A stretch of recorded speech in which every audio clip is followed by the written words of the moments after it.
चलिए हम बात करते हैं निम्न में से विकिरण से ऊर्जा की प्रतिपादन सर्वाधिक होती है। तो किस ऊर्जा की मतलब कौन सा विकिरण होता है जिसकी ऊर्जा सर्वाधिक प्रतिपादन सर्वाधिक होती है। मतलब तो इसमें देखते हैं कि कौन होता है। तो इसमें आंसर देखते हैं आंसर इसका बी है, यानी कि जो ऊर्जा होती है सर्वाधिक क्वालिटी उसकी होती है उसको। तो बात करते हैं 200 से लेकर 280 के बीच में होती है। अगले क्वेश्चन में बात करते हैं सौर विकिरण निम्न में से किस परास में दिखता है। सौर विकिरण निम्न में किस परास में दिखता है। तो इसका आंसर देखते हैं। इसमें 100 से 400, 400, 700, 700 से 10,000 है। तो आंसर है बी। तो बी आंसर में देखते हैं। इसमें कह रहा है कि 400 से 700 के बीच में ये परास दिखाई देती है। अब अगले क्वेश्चन में बात करते हैं कि दृश्य प्रकाश का धैर्यमान कितना होता है। दृश्य प्रकाश मतलब जिसमें हम देख सकते हैं, तो प्रकाश का धैर्यमान देख सकते हैं। तो वो है डी, मतलब 390 से लेकर के 780 के बीच में, 390 से लेकर 780 के बीच में होता है प्रकाश का धैर्यमान परास। अगले क्वेश्चन की बात करते हैं। तो अगला क्वेश्चन देखते हैं दृश्य स्पेक्ट्रम के तक दैर्घ्य की सीमा कितनी होती है। तो दृश्य स्पेक्ट्रम की सीमा, ये सारे क्वेश्चन ऐसे हैं आपने याद किए होंगे तो ये आपको होंगे, वरना किसी तरह से नहीं होंगे। तो इसकी बात करते हैं। तो ये देखते हैं इसका आंसर क्या होगा। तो इसका आंसर है बी, यानी कि इसकी जो परास होगी वो परास होगी 39,000 से लेकर के 7600 के बीच में, 7,600 एंगस्ट्रॉम के बीच में। इसको ए को एंगस्ट्रॉम बोला जाता है। अब क्वेश्चन नंबर अगला देखते हैं। तो अगला उसमें दे रखा है कि इसमें देखा मनुष्य की आँख की 780 लेकर 700 के बीच में नैनोमीटर या एंगस्ट्रॉम में 3800 लेकर के 700 एंगस्ट्रॉम तक जिसमें हम प्रकाश देख सकते हैं, मतलब मानव एक सामान्य तरीके से दिख सकता है। और अगले क्वेश्चन की बात करते हैं। अगला क्वेश्चन हम मानव आँख दृश्य प्रकाश जिससे तरंग सर्वाधिक सुग्राही है वो है। तो इसमें सर्वाधिक सुग्राही 750 है बिल्कुल। तो इसको ये आंसर होना चाहिए। देखते हैं इसमें आंसर फिर भी क्या दे रखा है। तो इसका आंसर चेक करते हैं। इसका आंसर भी दे रखा है 5500। मतलब इसके लिए सर्वाधिक सुग्राही 5,500 एंगस्ट्रॉम माना जाता है। ठीक है, अब अगले क्वेश्चन की बात करते हैं। तो अगला क्वेश्चन देखते हैं। तो अगले क्वेश्चन में है जबकि दृश्य प्रकाश से नैनोमीटर 700 नैनोमीटर के बीच में दे रखा है। ठीक है, प्रकाश विकिरणों की प्रकृति कैसी होती है। प्रकाश विकिरण होते हैं किस प्रकार होते हैं। तरंग कण, प्रकाश में दोनों पाए जाते हैं, तरंग कण। दो देखते हैं इसका आंसर क्या होता है। या से किस नहीं तो 6 आंसर, 6 का सी होना चाहिए। तो सी आंसर इसका दे रखा है। तो प्रकाश के जो कण तरंग होती है वो कण और तरंग की भांति व्यवहार करती है। ये डी ब्रोगली आपने एक क्वेश्चन पढ़ी होगी, उसमें साथ दे रखा होगा साथ में। अब अगले क्वेश्चन की बात करते हैं। क्वेश्चन नंबर नेक्स्ट क्या है कि प्रकाश सीधी रेखा में चलता प्रतीत होता है क्योंकि तरंग दैर्घ्य बहुत छोटा होता है। प्रकाश अपने चारों प्रवृत्ति करता है, छोटे कण से बना होता है। इसका आंसर देखते हैं तो पता चलेगा। इसका आंसर सी है, मतलब इसका तरंग दैर्घ्य होता है बहुत छोटा होता है, इस वजह से वो प्रकाश सीधी रेखा में दिखता है। आपने कमरे में आते हुए कोई एक धूप की किरण देखी होगी जो सीधी दिखाई देती है हमेशा। अब अगला क्वेश्चन देखते हैं। निम्नलिखित में किसका वेग अधिकतम होता है। तो अधिकतम वेग प्रकाश का ही होना चाहिए। देखते हैं फिर भी इसमें किस चीज़ का दे रखा है, बी। तो इसमें प्रकाश का ही वेग सबसे अधिकतम दे रखा है, ना कि कॉस्मिक किरण, इलेक्ट्रॉन, प्रोटॉन, इनमें से किसी का नहीं। अब अगले क्वेश्चन की बात करते हैं। निम्नलिखित में कौन सा कथन सत्य है। देखो, प्रकाश का वेग अधिक होता है, ध्वनि का वेग सबसे अधिक होता है, आकाशीय पिंडों का वेग अधिक होता है, या रॉकेट का वेग सबसे अधिक होता है। तो इसका आंसर ए है। तो इसमें दे रखा है कि प्रकाश का वेग सबसे अधिक होता है, ये कथन सत्य है, बाकी सभी कथन असत्य हैं। अगला क्वेश्चन बात करते हैं। प्रकाश का शून्य अवकाश वेग अनुपात कितना होता है। मतलब शून्य में वेग इसका कितना होता है। तो हमने पढ़ा है प्रकाश 3 × 10⁸ मीटर 8 किलोमीटर पर सेकंड की स्पीड से चलता है। तो इसका आंसर सी होना चाहिए। तो फिर भी हम एक पता से लिख ले देखते हैं। आंसर इसका बी है, ना कि सी। मतलब मीटर की चलता है, किलोमीटर की नहीं। तो यहाँ पे लोग गलती कर सकते हैं मीटर किलोमीटर के हिसाब से। अब अगला क्वेश्चन देखते हैं। प्रकाश की गति, सेम टू वही क्वेश्चन आ गया है, रिपीट हो गया ऐसा लगता है। ये आंसर इसका 3 × 10⁻⁴ होगा, ना कि 9 वाला होगा। ना ये होगा, ना ये होगा, ना ये होगा। इसका और आंसर देख लीजिए एक बार कन्फर्म करने के लिए। सी ऑप्शन है। अगर 11 का सी ऑप्शन है तो हमारा बिल्कुल कन्फर्म हो जाता है। हाँ बिल्कुल 11 का सी ऑप्शन है। उसकी कह रहा है कि व्याख्या ऊपर देखें। अगला क्वेश्चन देखते हैं। प्रकाश का अधिकतम वेग होता है। तो प्रकाश का अधिकतम वेग निर्वात में होगा, जहाँ तक मैं देखता हूँ। अच्छा, इसका ऑप्शन भी दिख रहा है हमको, सी ऑप्शन दिख रहा है डायरेक्टली। तो इसका ये आंसर हो गया कि प्रकाश का अधिकतम वेग निर्वात में होता है। अगला क्वेश्चन की बात करते हैं। चलिए तो अगला क्वेश्चन देखते हैं हम। प्रकाश की गति किसके बीच से जाती हुई न्यूनतम हो जाती है? तो ये कांच, जल, निर्वात, वायु। तो इसमें देखते हैं किससे जाते हुए अधिकतम न्यूनतम हो जाती है। तो ऑप्शन ए है, कांच से जाएगी तो क्या होगी? न्यूनतम हो जाएगी। लेकिन कांच से तो बराबर प्रति होती है, फिर भी आंसर दे रखा है तो आंसर उसी आधार पर होगा। और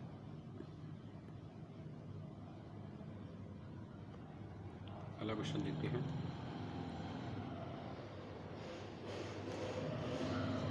अगला क्वेश्चन है, हवा में प्रकाश की चाल निर्भर करती है। हवा में प्रकाश की चाल किस पर निर्भर करती है? हवा में ताप, दाब, घनत्व, तीनों पे देखते हैं हवा में प्रकाश की चाल किस पर निर्भर करती है। तो इसका आंसर नहीं दे रखा, लेकिन चाल वैसे हवा में किस पर निर्भर करेगी? मेरे अंदाज से तो दाब वगैरह, दाब पर तो नहीं करना चाहिए। देखते हैं, फिर भी कह रहा है प्रकाश एक विद्युत चुम्बकीय ऊर्जा है जो किसी प्रकाश के वेग में उसका प्रकाश घनत्व पर निर्भर करता है। प्रकाशीय घनत्व पर निर्भर करता है, जो कि माध्यम में भौतिक घनत्व से भिन्न होता है। किसी माध्यम का प्रकाशीय घनत्व जितना अधिक होगा उसमें प्रकाश का वेग उतना ही कम होगा। जिस माध्यम का अपरिमेयता अंक उसके प्रकाशीय घनत्व के संकेतक है। उसके प्रकाशीय घनत्व उसके ताप, दाब, आर्द्रता पर निर्भर करता है। अतः प्रकाश का वेग उसके प्रकाशीय घनत्व, ताप, दाब पर निर्भर करता है। यानी कि 3 ऑप्शन हो चाहिए, प्रकाशीय घनत्व, तापमान और दाब, मतलब तीनों पर निर्भर करता है। ठीक है, अगला क्वेश्चन देखते हैं। सूर्य के प्रकाश को धरती की सतह पर पहुंचने में लगने वाला समय लगभग कितना है? तो इसका 8 मिनट 16 सेकंड होना चाहिए। तो देखते हैं इसका आंसर क्या रहता है। तो इसका आंसर देखते हैं 8 मिनट। तो इसका आंसर से ही मैच कर रहा है हमने देखा था, और इसका यही आंसर दे रखा है। टोटल 499 सेकंड लगते हैं। और इसका आंसर याद रखिए, सूर्य से पृथ्वी पहुंचने में लगभग कितना समय लगता है? सूर्य से पृथ्वी पहुंचने में 8 मिनट का समय लगता है। ये हमने देख चुके हैं, और उसका ऑप्शन इसका सीधे रखा है।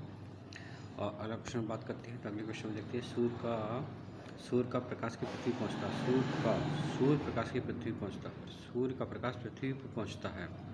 तो इसमें 5 मिनट, 6 मिनट, 10, 8। इसमें ऑप्शन 8 मिनट ऑलरेडी हम चेक कर चुके हैं, और फिर भी आंसर एक बार चेक कर लेते हैं। तो इसका ऑप्शन 8 मिनट ही आ रहा है। और जैसे कि हमने चेक किया था पहले, तो सी ऑप्शन था, और सी ही निकल रहा। प्रकाश तरंगों के वायु से कांच में जाने पर चर प्रभाव होते हैं। तो इसका आंसर देखने पड़ेगा, ऐसे याद नहीं है। इसका आंसर डी है, मतलब तरंग दैर्ध्य और उसका वेग, मतलब वेवलेंथ और तरंग उसकी क्या होती है, चेंज हो जाती है। मतलब वेग चेंज हो जाता है, तरंग लेंथ और वेवलेंथ उसकी चेंज हो जाती है। अब बात करते हैं, जब प्रकाश एक माध्यम दूसरे माध्यम में जाता है तो निम्न में कौन सा एक अपरिवर्तित रहता है?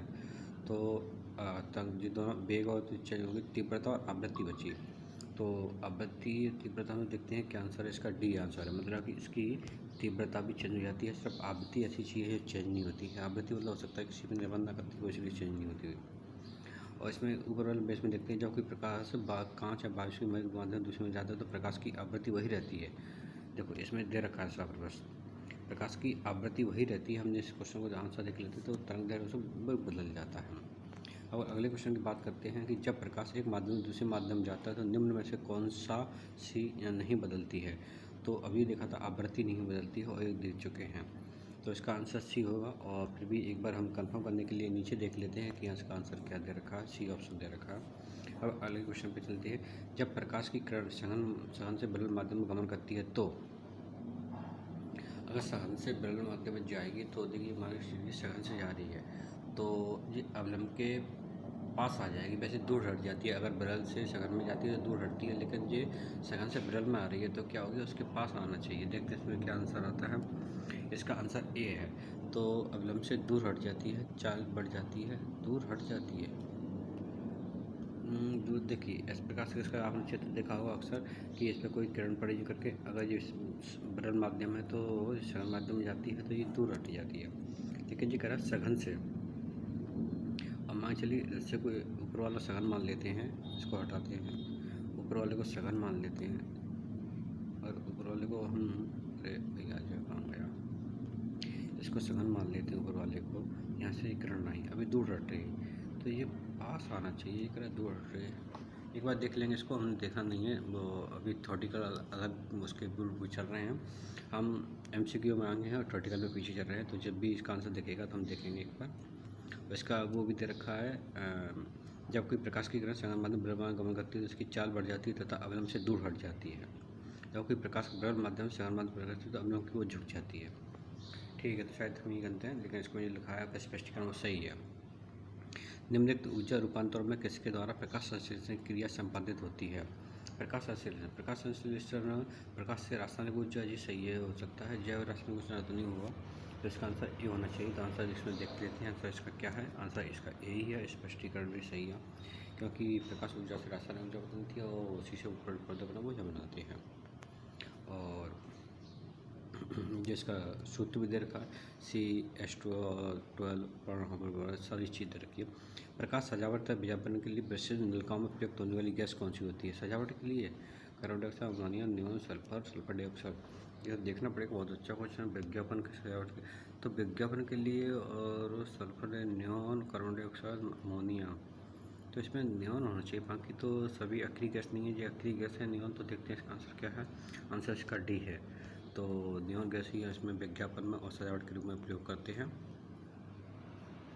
और साबुन के पतले झाग में चमकदार रंगों का बनाना किस घटना का परिणाम है? तो ये किसका है? व्यतिकरण का होना चाहिए। और इसमें कोई आंसर मुझे सही नहीं दिखता। परावर्तन और व्यतिकरण ध्रुवण हो सकता है, ध्रुवण का कह नहीं सकता, लेकिन व्यतिकरण तो ऑप्शन बहुत अच्छे मिले हैं, एक डी एक ए। इसमें आंसर देखते हैं क्या होगा अब। इसमें आंसर ए सही है। तो इसमें मतलब बहुलित वर्तमान और व्यतिकरण, तो इसके द्वारा वो चमकता है। अब अगले क्वेश्चन की बात करते हैं, क्वेश्चन नंबर 25 रहेगा हमारा। तो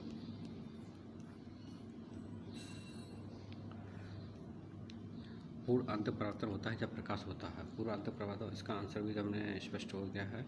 पूर्ण अंत परावर्तन होता है जब प्रकाश जाता है। पूर्ण अंत परावर्तन होता है प्रकाश जाता है। प्रकाश कहाँ जाता है? ये हीरे से कांच में, हीरे से कांच में, वायु से जल में, जल से कांच में, वायु से कांच में। अगर कांच में भी जाएगा तब भी अंत परावर्तन का उदाहरण बनता है, क्योंकि कोई शीशा टूट जाता है, उसमें अगर वायु प्रवेश मतलब ये जो प्रकाश होता है ज़्यादा है तो चमकने लगता है। और वायु से जल में नहीं जाता, बल में चमकता नहीं। तो देखते हैं आंसर इसका क्या है। आंसर इसका ये है,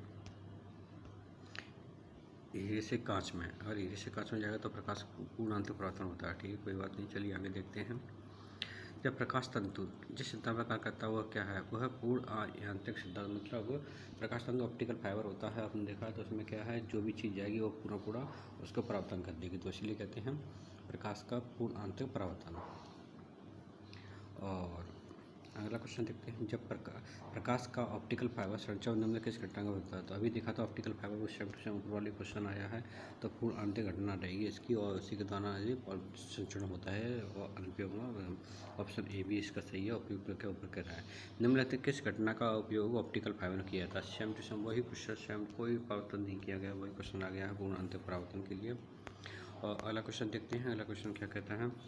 अगला क्वेश्चन चलते हैं। तंतु प्रकाश संचरण केवल किस रूप में संकेत प्रकाश होते हैं? प्रकाश तरंग, तो इसमें प्रकाश तरंग होना चाहिए, ना कि कोई और चीज़ होना चाहिए। प्रकाश तरंग बहुत फास्ट रहता है, फिर भी आंसर इसमें एक बार देख लेते हैं, बिना देखे कुछ नहीं। ये ऑप्शन सही है बिल्कुल, प्रकाश तरंग ऑप्टिकल में एक दूसरे प्रकाश बिंदु के माध्यम जाता है। विचार करें, प्रकाश तंतु पूर्ण आंतरिक परावर्तन बिल्कुल सही है, प्रकार करता है। प्रकाश तंतु संचार में ऊर्जा का उपयोग कम होता है, ये भी बात कहा जाता है। प्रकाश तंतु संचार रेडियो आवृत्ति अवरोध से मुक्त है।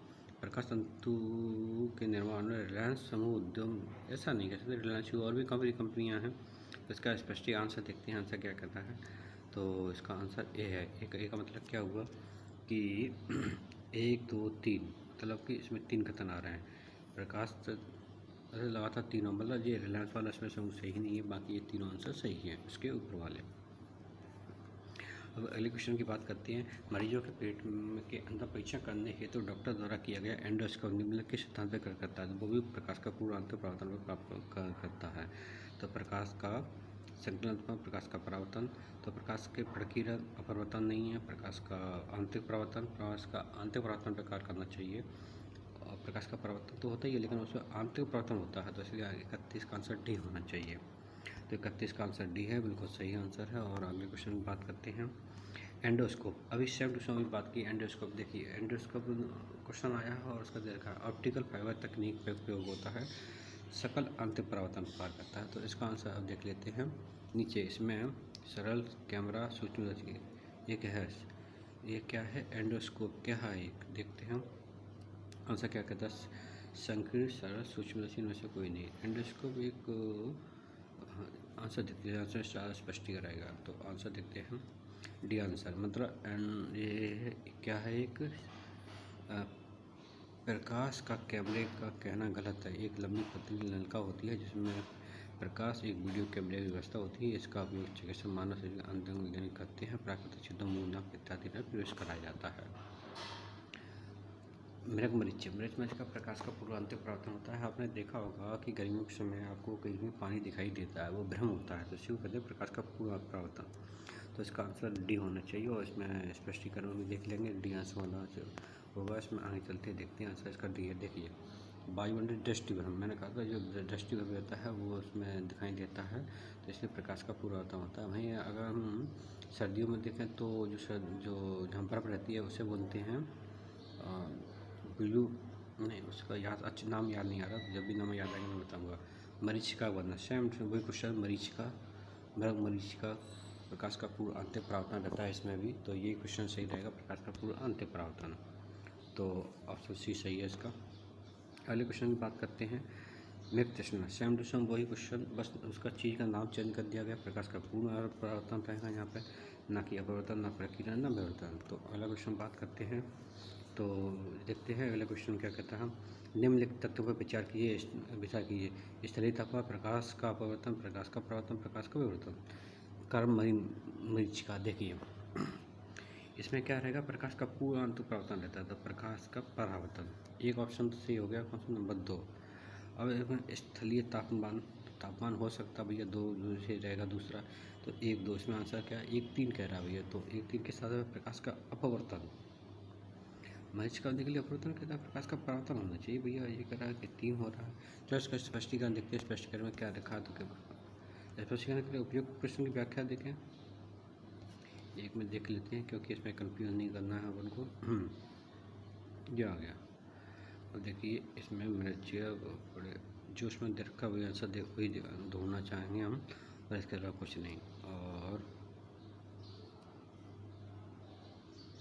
ऐसा तो मुझे इसमें कहीं नहीं देखा। परावर्तन होता है, सिर्फ परावर्तन लिख रहा है इस पर, ना कि अब तक परावर्तन वगैरह। चलिए कोई बात नहीं। इसका आंसर दे रखा है उसने 1 और 3, मतलब सी ऑप्शन। एक कटा हुआ हीरा क्यों जंग घुमाता है? क्योंकि प्रकाश का परावर्तन होता है जिसके कारण वो बहुत ज़्यादा जगता है। इसका आंसर सी होना चाहिए, और आंसर भी इसमें स्पष्टीकरण देख लेंगे। तो आंसर तो सी ही है इसका। देखिए हीरे का अपराध बहुत अधिक होता है, इसकी कटाई तराशी, तो इसके अंदर क्या है? प्रकाश की किरण जाती है, इसके अंदर चमकने लगता है। उसके बाद चमकता है तो क्रैश की जाती है, लेकिन निकल नहीं पाती तो कि चालक उसमें घूम जाती है तो उसका चमकने लगती है। उचित रीति से कटे हुए हीरे का असाधारण चमक का आधारभूत कारण क्या है? सेम टू सेम वही का आंसर है। और इसमें देख लेते हैं उच्च अपवर्तनांक। देखिए हीरे का अपवर्तनांक अधिक होता है, तो उच्च अपवर्तनांक मतलब इसमें ऑप्शन ए रहा। अगले क्वेश्चन की बात करते हैं। तो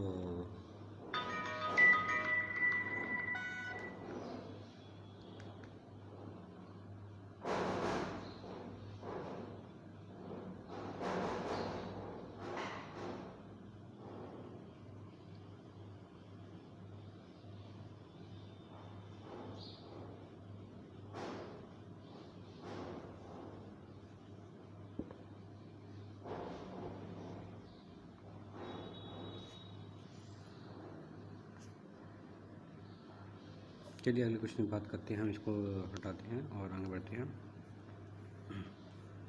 एक कटा हुआ हीरा जगमगाता है, साथ में के साथ क्या चमकता है? देखिए अभी सेम टू सेम वही क्वेश्चन है, अंतर कुछ नहीं किया गया। पूर्व अंत परावर्तन के कारण ये दूसरा आंसर बिल्कुल गलत है। स्वाभाविक गुण जो गलत है, ये भी गलत है। तीनों आंसर गलत है, ऊपर वाला सही है, तो इसका आंसर भी देख लेते हैं। स्पष्टीकरण ए आंसर होना चाहिए 39 का, तो 39 का ए ही आंसर होगा। तो देखते हैं इसका आंसर क्या कह रहा है। आंसर ए ही आंसर है। अब देखिए सेम टू सेम वही क्वेश्चन है, कोई अंतर नहीं है। पूर्व अंत परावर्तन इसका भी दे रखा है, बी ऑप्शन दे रखा है, इसमें कोई वो नहीं है। आप मतलब हीरे का जो भी चमक रहा है बस पूर्व अंत परावर्तन का आता है, उच्च अपवर्तनांक करता है उसका। अगला क्वेश्चन नीचे दिए गए वक्तव्य जिनमें से एक कथन दूसरे कथन को कहा गया। तो हीरा अपने ही आकार के अनुचित कारण से अधिक झिलमिलाता है। हीरा का अपना कांच के अपरांत से कम होता है। ये नहीं पता मुझे हीरे का कांच से कम होता है क्या होता है, लेकिन अधिक होता है इतना तो पता है। अब देखते हैं इसका आंसर स्पष्टीकरण में क्या कह रहा है। सी मतलब क्या कह रहा है, ये सही है पर आ गलत है। बिल्कुल सही, क्योंकि ये अब इतना पढ़ा नहीं था, लेकिन वो तो पढ़ा था ऊपर वाला, तो जेल में लाता है, ये बात सही है। लेकिन कहाँ से कम होता है अपने तक देख थोड़ा गलत लग रहा था, तो गलती हो। अगला क्वेश्चन देखते हैं। देखिए हीरे का अपना दाम दे रखा है, कितना दे रखा है 2.42, और जबकि कांच का दे रखा है 1.51। तो इसलिए और चमकने के लिए उसे पता ही पुराना तो पुरातन का घटना के कारण चमकता है हीरा, तो इस वजह से एक सही है गलत है। किसी वस्तु के त्रिविमीय प्रतिरूप को अंकित तथा पुनरावृत्त करने का तकनीक क्या कहती है। त्रिविमीय तो होलोग्राफी होनी चाहिए त्रिविमीय के लिए, फोटोग्राफी, ऑडियोग्राफी, लेक्सोग्राफी। अब देखते हैं इसका आंसर, एक बार कंफर्म करते हैं आंसर। देखते हैं आंसर कुछ सी है, इसका डी आंसर है, एकदम कंफर्म डी आंसर है। तो इसका होलोग्राफी है त्रिविमीय चित्र बनाने के लिए। ठीक है ना। अगले क्वेश्चन चलते हैं। अगला क्वेश्चन देखते हैं। हम आज इसमें 60 के अलावा क्वेश्चन करेंगे। त्रिविमीय चित्र लेने के लिए निम्न में किसका उपयोग किया जाता है। तो अभी देखो हमने देखा था इसमें होलोग्राफी का उपयोग किया था, जबकि आंसर भी दिख रहा है साफ स्पष्ट, होलोग्राफी का भी उपयोग किया था। एक इलेक्ट्रॉन पुंज को फास्फोरस को कोर्टेट पर फोकस कर प्रतिबिंब को पर्दे पर जनहित कहलाता है, तो क्या कहलाता है। Roasted scan. जी तो देखना पड़ेगा क्या रहता है। इसका आंसर सी है, रोस्टेड स्कैन बनते हैं। मतलब किसी इलेक्ट्रॉन को फास्फोरस कोर्टेट पर फोकस कर प्रतिबिंब को पर्दे पर जनहित कर क्या कहलाता है, रोस्टर स्कैन कहलाता है। तो देखिए रोस्टर स्कैन का प्रयोग अच्छा CTR मॉनिटरों में होता है। इसमें इलेक्ट्रॉन गन के द्वारा इलेक्ट्रॉन पुंज को प्रक्षेपित किया जाता है। मतलब CTR जो कंप्यूटर वगैरह पढ़ाना चाहते थे उसमें इसका उपयोग किया जाता था। रमन प्रभाव देखते हैं किससे संबंधित होता है। तो उसमें दे रखा है केवल द्रव से, हीरे से, प्रिज्म से, सभी पारदर्शियों से। तो मुझे इसका पता नहीं, आंसर ही देखना पड़ेगा, बिना आंसर देखे कुछ नहीं कर सकते। तो इसका आंसर है टी, मतलब सभी पारदर्शी पदार्थों के लिए।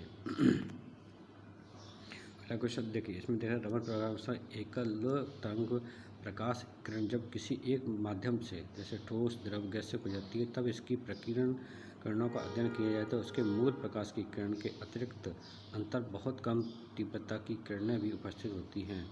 इन्हें रमन किरणें कहते हैं। ध्वनि के पुनरुत्पादन के लिए एक CD compact disc audio player में प्रयुक्त की जाती है। लेजर बीम कॉम्पैक्ट डिस्क में ऑडियो प्लेयर में प्रयुक्त किया जाता है। लेजर बीम होना चाहिए इसका आंसर। देखकर भी एक बार आंसर कंफर्म करते हैं। सी आंसर सही है इसमें, क्योंकि इसमें आपने देखा होगा कि जो CD होती है, CD में आपको एक, आप उससे धूप में देखना तो उसमें लाइनें सी दिख जाती हैं। उनको लेजर बीम के नाम से शायद जानते हैं, तो शायद उसके बारे में कह रहा होगा। तो देखिए परावैनिक किरणों का प्रकाश होते करता है, जबकि CD की चमकदार सतह से प्राप्त होकर ध्वनि उत्पन्न होती है। अगला क्वेश्चन देखते हैं। अगला क्वेश्चन कहता है, जब किसी एक CD ऑडियो वीडियो प्रणालियों से उपयुक्त होने वाली कॉम्पैक्ट डिस्क सूर्य के किस प्रकाश में देखी जाती है, तो इंद्रधनुष के समान दिखाई पड़ते हैं। इसकी व्याख्या की जा सकती है। तो इसका आंसर देखते हैं क्या व्याख्या हो रही है। आंसर ये है, परावर्तन एवं विवर्तन की परिघटना के आधार पर ही ये सब किया जा सकता है, मतलब इसको व्याख्या की जा सकती है। निम्न विचार किए अब देखिए इसमें आंसर, इसमें कौन सा आंसर सही है। तो इसमें देखते हैं, इसका आंसर देख लीजिए, तो उसके आधार पर चलते हैं 3 और 4। तो 3 और 4 इसका आंसर है। तो मतलब 3 ये नंबर 4 नंबर, मतलब रेडियो तरंगें द्रुतगामी दोलनमान वैद्युत धाराओं से उत्पन्न होती हैं। अतिचालक वाहनों का पता लगाने के लिए पुलिस रडार के परावर्तन लघु तरंगों का तरंग प्रभाव का उपयोग करती है। ये तो डॉपलर इफेक्ट पता ही है, मतलब रेडियो तरंगों का उपयोग किया जाता है किसी भी वाहन को पता लगाने के लिए, और ये मुझे पता ही था 3 नंबर का, तो ये हमने पढ़ लिया है। और इसके अलावा ऊपर तो दोनों गलती दे रखे हैं, तो वो सही नहीं है। बाकी ये 2 ही कथन सही हैं इसमें।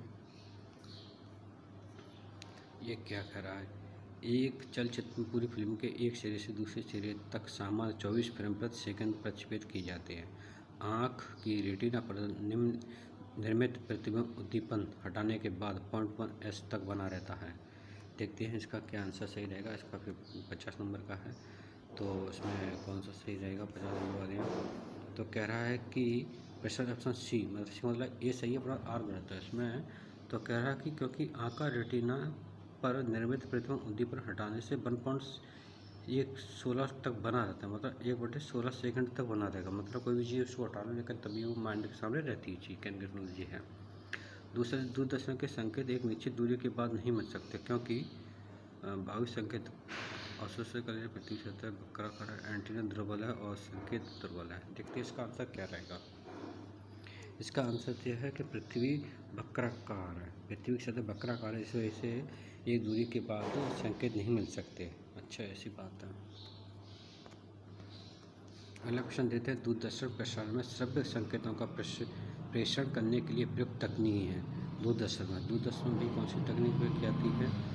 तो आंसर देखते हैं, इसका आंसर बी है, मतलब आवृत्ति मॉड्यूल, जिसमें आवृत्ति मॉड्यूल का उपयोग किया जाता है दूरदर्शन के लिए। पहले क्वेश्चन की बात करते हैं कि दृष्ट पटल पर जो रेटिना बनता है, दृष्ट पर जो रेटिना बनता है वो कैसा बनता है? वो छोटा बनेगा कि बड़ा बनेगा और उल्टा बनेगा? उल्टा तो बनेगा शायद, इतना तो है, फिर भी कर आंसर देखते हैं इसका। सी, बस से छोटा बनता है पर उल्टा बनता है। उसका माइंड क्या करता है, वो सीधा कर देता है, इसके अलावा और कुछ नहीं होता है। तो इसका आंसर ये हो गया। अब आगे चलते हैं। अब नेत्र लेंस द्वारा किसी वस्तु का प्रकार, किस प्रकार का प्रतिबिंब रेटिना बनाया जा सकता है? तो देखिए, वस्तु रेटिना पे बनता है वो अभी देखा था, सी ऑप्शन छोटा बनता है और उल्टा बनता है। तो देखते हैं इसमें आंसर क्या कहेगा। आंसर है वास्तविक उल्टा, उल्टा आभासी। तो सी ऑप्शन है उल्टा और वास्तविक। उल्टा और वास्तविक बनता है, वास्तविक होता है क्योंकि कोई चीज़ सामने आती है तो सीधा बनता है। क्या मुख्य कारण है कि आँख की अपेक्षा दो आँखों का होना अधिक उपयोगी है? एक आँख की अपेक्षा दो आँखों का होना आवश्यक है। मौजक विजन, तो इसके कारण दूरी गहराई का आवश्यक होता है। इसका आंसर ज़्यादा अच्छा मुझे सी लग रहा है, फिर भी एक बार देख लेते हैं आंसर क्या है, डी। तो इसका डी आंसर क्या है? तो ये कह रहा है कि इस कारण से दूरी और गहराई का एहसास होता है। अच्छा जी। अब अगला क्वेश्चन देखते हैं, निम्नलिखित में कौन सा कथन सही नहीं है? अब देखते हैं इसका आंसर देख लेते हैं। देखिए, अभी देखा था दृष्टि पटल का जो आंसर था वो तो बिल्कुल सही है, ये वाला डी ऑप्शन। और सही नहीं है, अच्छा, सुनने की ज़रूरत 1/10 होती है, ये भी सही है, और ये वाला सही है, लेकिन ये बी आंसर है, ये बिल्कुल गलत है। अगला क्वेश्चन देखते हैं। अगला क्वेश्चन क्या कहता है, पूर्व सूर्य ग्रहण के दौरान सूर्य से सीधे देखने से आँख में अपरिवर्तनीय क्षति पहुँचती है। रेटिना का जलना सूर्य की किरणों के निम्न घटकों में से किस एक के कारण होता है? तो देखते हैं क्या होता है, प्रकाश। इसका आंसर सी है, मतलब अल्ट्रावायलेट किरणों के कारण ऐसा होता है। सूर्य ग्रहण के दौरान जब सूर्य का बाह्य प्रभाव मंडल चंद्रमा से दूरी पर तो इसका आंसर सी याद रखिए, बाकी आप देख लीजिए, और इसका स्पष्टीकरण भी साफ स्पष्ट दे रखा है। फिर भी आगे चलते हैं, आगे देखते हैं इसमें क्या रखा है। आज हम 60 क्वेश्चन करेंगे, इसके बाद में 60 है या फिर 65 के अलावा क्वेश्चन करेंगे। किसी तारे का रंग दर्शाता है, तारे का रंग उसका ताप दर्शाता है ना दूरी, ताप दर्शाता है, दूरी नहीं दर्शाता है। तो उसका ताप रहता है, कोई भी तारा होता है उसके ताप के आधार पर देखा जाता है किस प्रकार का तारा है। और अगला क्वेश्चन देखते हैं कि वायुमंडल में प्रकाश का विसरण होता है। वायुमंडल में प्रकाश का विसरण होता है, धूल कण होना चाहिए, हीलियम जलवाष्प में भी रहता है। अब देखते हैं इसका आंसर स्पष्ट क्या दे रखा है, बी, धूल कण। तो इसका आंसर बी रहेगा, धूल कण इसका आंसर है। अब अगला क्वेश्चन देखते हैं। अगला क्वेश्चन क्या कहता है कि इसमें क्या है, वातावरण में प्रकाश का विसर्जन किस वजह से होता है? तो धूल का समय, वही आंसर स्पष्टीकरण दे रखा है, इसका स्पष्टीकरण पढ़ लेते हैं। सूर्य का प्रकाश विकिरणों का मिश्रण होता है, जब वो वायुमंडल से होकर गुजरता है तो मार्ग में आने वाले हवाओं के अणुओं, धूल एवं अन्य पदार्थों के सूक्ष्म कण द्वारा इसका प्रकीर्णन हो जाता है। ठीक है, तो इसका आंसर बी आंसर होना चाहिए, बी आंसर इस दे रखा, व्याख्या भी ऊपर दे रखी है। वायुमंडल में इसका आंसर जहाँ बी है। और ये वायुमंडल में प्रकाश का प्रसारण किस कारण होता है? भैया वही धूल का, सेम टू सेम आंसर। एक ही क्वेश्चन को 2 से 3 बार रिपीट किया गया है यहाँ पे। निम्न विचार कीजिए, यदि मैग्नेटा मतलब रक्त, नील, लोहित और पीले रंग के दो वृत्त एक दूसरे को काटते हैं तो प्रतिच्छेद का रंग लाल होगा। देखते हैं इस पर बोल रहा है, आगे क्या होगा कि नहीं, देखते हैं आगे क्या कहते हैं। तो नंबर 2 क्या कहता है, यदि सायान मतलब हरे ताब नीला और मैग्नेटा रक्ताब नील लोहित रंग एक दूसरे व्रत को काटते हैं तो प्रतिच्छेद का नीला होगा। तो इसका आंसर सी, मतलब दोनों आंसर सही हैं, 1 और 2 दोनों सही हैं। अगला आंसर देखते हैं। इसमें प्रकाश का रंग निर्धारित होता है, प्रकाश का रंग तरंगदैर्घ्य के ऊपर निर्धारित होना चाहिए और तो किसी चीज़ के ऊपर नहीं। देखते हैं इसका आंसर बी है, बिल्कुल सही है, वेवलेंथ के ऊपर मतलब तरंगदैर्घ्य के ऊपर इसका रंग निर्धारित होता है, क्योंकि तरंगदैर्घ्य चेंज नहीं होगी तो रंग बदल जाएगा उसका। जैसे ही तरंगदैर्घ्य उसकी बढ़ती है घटती है तो रंग चेंज हो जाता है। देखिए, प्रकाश का रंग निर्धारण उसके तरंगदैर्घ्य से होता है। विभिन्न रंगों का प्रकाश तरंगदैर्घ्य भिन्न होता है। लाल रंग का प्रकाश तरंग सबसे अधिक होता है, जबकि बैंगनी सबसे कम होता है। ये हम पढ़ते ही हैं। निम्नलिखित में किस रंग का सबसे लंबा तरंगदैर्घ्य होता है? तो भैया लाल का होना चाहिए। अभी कह रहा है सबसे अधिक उसका होता है, कम नीला होता है, तो इसमें लाल होना चाहिए। डी ऑप्शन भी दे रखा है स्पष्टीकरण के लिए। अब देखिए कितना होता है, 7.5 इंटू 10⁻⁵, और जबकि बैंगनी के लिए 4 इंटू 10⁻⁵ सेंटीमीटर। सबसे कम वेवलेंथ, तो अभी बैंगनी की पड़ी थी, सबसे कम वेवलेंथ बैंगनी की होती है। कितना होता है? 4 इंटू 10⁻⁵ सेंटीमीटर। दृश्य वक्र में सबसे कम तरंगदैर्घ्य वाला बैंगनी। सेम टू सेम वही आंसर वही क्वेश्चन, कोई अंतर नहीं। आगे बढ़ते हैं तो आगे देखते हैं इसमें क्या रहेगा, तो आगे भी देख लेते हैं। अब आगे देखते हैं निम्नलिखित किसमें उच्चतम ऊर्जा होती है? तो उच्चतम ऊर्जा, तो लाल प्रकाश, नीले प्रकाश में कह रहा है उच्चतम ऊर्जा होगी। तो भैया ये क्वेश्चन आंसर लिखने किस प्रकार से, किसी तरंग की ऊर्जा उसके तरंगदैर्घ्य के व्युत्क्रमानुपाती होती है। मतलब कोई एनर्जी तरंगदैर्घ्य के व्युत्क्रमानुपाती होती है, मतलब ये इस प्रकार से होती है। 10 प्रकाश उसके बैंगनी, तदुपरांत जामुनी, नीले रंग का तरंगदैर्घ्य न्यूनतम, लाल रंग का तरंगदैर्घ्य अधिकतम होता है। इसलिए प्रसंगत चारों प्रकाश के नीले रंग की ऊर्जा तथा लाल रंग की न्यूनतम होगी। अच्छा, ये बात है, कोई बात नहीं, चलिए लाल के लिए ऊर्जा कम होगी, इसलिए लाल रंग बहुत दूर से दिखाई दे जाता है। प्रकाश, सफ़ेद प्रकाश में उपस्थित रंगों में से कौन सा रंग शीशे के प्रिज्म से सबसे कम विचलित होता है? तो भाई सफ़ेद रंग सबसे कम विचलित कौन सा होता है? लाल रंग सबसे कम विचलित होता है, क्योंकि उसकी ऊर्जा सबसे कम होती है, इसलिए वो जल्दी पार हो जाता है। अच्छा, अच्छी बात है। और देखिए स्पष्टीकरण इसमें क्या रखा, क्या क्या कर रखा है। लाल रंग प्रकाश के वेग सर्वाधिक होता है और प्रकाश का वेग कम होता है, वेग कम होता है, और क्या करें, बैंगनी का कम होता है, लाल का ज़्यादा होता है। लाल रंग का वेग सबसे कम, और जबकि बैंगनी का सबसे अधिक विचलित होता है। जब प्रकाश में दृश्य वक्र में लाल प्रकाश हरे प्रकाश की अपेक्षा अधिक ओजस्वी होता है। लाल प्रकाश का तरंगदैर्घ्य हरे प्रकाश की तरह अधिक होता है। इसका स्पष्टीकरण देखते हैं, क्या कहता है? डी स्पष्टीकरण, मतलब ए गलत है परंतु आर सही है। ठीक हो, ये कोई बात नहीं है। अगला क्वेश्चन देखते हैं। अगला क्वेश्चन क्या कहता है कि हमें वास्तविक सूर्योदय से कुछ मिनट दूर ही परे दिखाई दे लेता है। ये क्या, कौन सी घटना है? तो ये घटना बोलते हैं प्रकाश का प्रकीर्णन, क्योंकि हमें सूर्य निकला नहीं लेकिन वो दिखाई देने लगता है, ये प्रकाश के प्रकीर्णन की घटना कहलाती है। अगला क्वेश्चन बात करते हैं, तो अगला क्वेश्चन है क्षितिज के सभी सूर्य चंद्रमा धीर वृत्ताकार दिखाई देने का कारण क्या है? तो इसका आंसर ही देखते हैं। आंसर क्या है? ए, अपवर्तन। अगला क्वेश्चन देखते हैं। अगला क्वेश्चन क्या कह रहा है, सूर्य से प्रकाश के अदृश्य भाग से प्रकाश संश्लेषण किया जाता है। कुछ देखते हैं, तो इसका आंसर क्या है? आंसर इसका सी है, मतलब बैक्टीरिया के द्वारा अदृश्य प्रकाश का संश्लेषण किया जाता है। तो ये आंसर हो गया। तो अब हमारे 71 क्वेश्चन, 75 क्वेश्चन कर लेते, तो 3 क्वेश्चन कर लेते हैं, फिर इसका बंद करेंगे। टाइपेक्स सिग्नल लाल प्रकाश प्रयुक्त होता है, क्योंकि वो तरंगदैर्घ्य उसकी सर्वाधिक होती है, इसलिए हमें दूर से दिखाई दे जाता है, इसलिए, और रोशनी को ये खराब रोशनी दिखाई देता है। इसका आंसर ए होना चाहिए, ए बेहतर आंसर है इसमें, और इसका आंसर यही ए है, और इसकी तरंगदैर्घ्य सर्वाधिक होती है, इसलिए हमें दिखाई दे जाता है। अलग अलग खतरे के सिग्नल लाल रंग का बनाया जाता है। लाल रंग का प्रकीर्णन सबसे कम होता है। प्रकीर्णन मतलब घटता नहीं, इसलिए दूसरे दिखाई देने लग जाता है। ए आर दोनों सही लग रहे हैं, और उसकी सही व्याख्या भी की है 73 की। तो आंसर इसका देखते हैं क्या है? ए आर दोनों सही है, और ए आर की सही व्याख्या भी की है। तो अगला क्वेश्चन देखते हैं, आकाश का नीला दिखाई पड़ता है। जहाँ आकाश नीला दिखाई क्यों देखता है भैया? प्रकीर्णन के कारण, क्योंकि जो रंग होता है वो रंग फैल जाता है, इसलिए हमें नीला दिखाई देने लगता है। तो इसका प्रकीर्णन, नीले रंग का प्रकाश प्रकीर्णन सबसे अधिक होता है, तो आंसर ए होना चाहिए।